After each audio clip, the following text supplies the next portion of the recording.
This Duet concept laptop from Dell is built for people who wish their laptop had more screen real estate.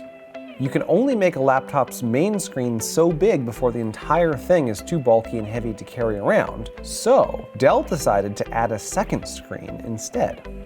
It occupies the space where the keyboard typically goes, but don't worry, there is a detachable magnetic keyboard for the times when you need to do a lot of typing. The Duet also has an on-screen virtual keyboard and a touchpad, and you can always write and draw with a digital stylus. Now, we've seen several such dual-screen concept laptops from other key makers over the past few months, and this year could really be the year that one of them finally hits the market.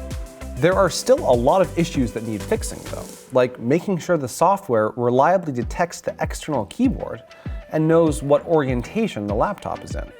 Still, the Duet concept and other laptops like it are an intriguing idea, and we're looking forward to testing one out.